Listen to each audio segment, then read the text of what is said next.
For the press now with Litza today. We're swapping things around slightly, business in a moment. And following the White House shooting, a phenomenon is emerging online. That's right, Stuart. Well, Wired magazine here writes that conspiracy theories are everywhere online. So both left-wing and right-wing influencers and anonymous accounts are spreading unfounded conspiracy theories, including that the attack has been staged. On Blue Sky, for instance, many people just wrote the word staged over and over again. And let's take a look at some other examples. Here on X, this user asked, is this another staged event? And his post got more than 8 million views.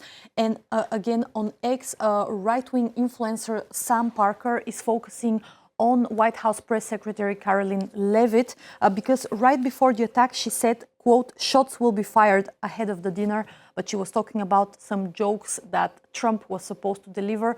But this really fueled discourse of conspiracy theorists online. And the New York Times actually says that on X, the term staged surged to more than 300,000 times. That's on Sunday by midday.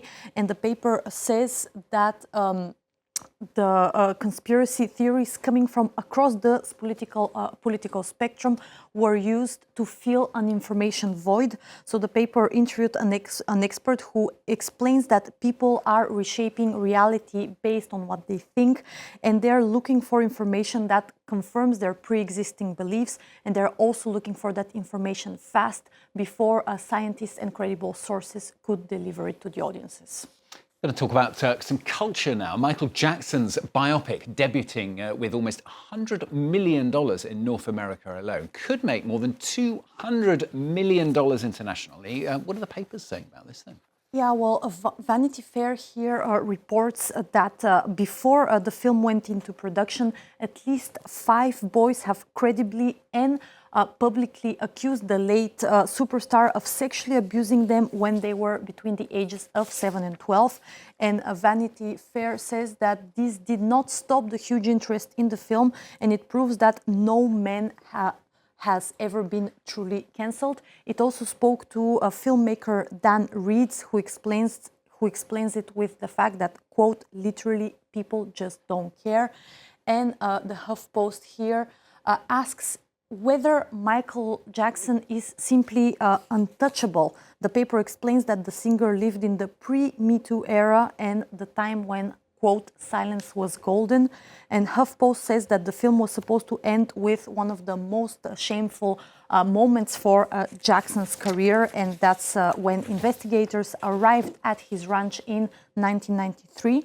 But this was cut from the final script, and the film instead ended with the singer at the top of his glory. Now we're going to take things a little bit lighter on the programme. San Francisco's Bay has become the go-to spot for those who want to enjoy the view of its new local. Who's this new local then, Litza? That's right. The Wall Street Journal reveals the new local. It says San Francisco is going nuts over a giant sea lion named Chonkers. And apparently he's 3 times the size of sea lions over there, and he has grabbed the attention of people because he is very clumsy. We're going to see him appear here. Look at him. He's enormous. And he's just pushing everyone out. Wow. So he arrived a month ago, and then he simply decided to stay. He captivated locals with his massive frame and his disregard for personal space, writes the Wall Street Journal. And the paper says that when he falls, it sounds like an oak tree falling on the ground. I'm not surprised. Look at the size of it. I wonder how that happened. Finally, a story about a German nun who's been enjoying some online fame, apparently. That's right. Her name is Sister Ermingard. Sounds a bit like she's from The Lord of the Rings, but she isn't. She's a real German nun. She's 92 years old, and for the first time in her life, she enjoyed a kebab.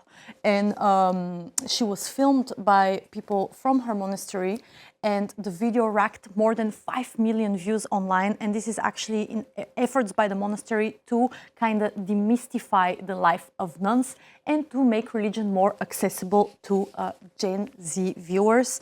and Germany's de facto national dish has been blessed. She said that she was very delighted by the kebab. That's very sweet. If you ate a kebab, do you think you'd get 5 million views, Alyssa? Perhaps not. Maybe 3. Maybe 3. Maybe 3. Yeah, she's very generous. Alyssa Cat over there with the papers for you on France 24.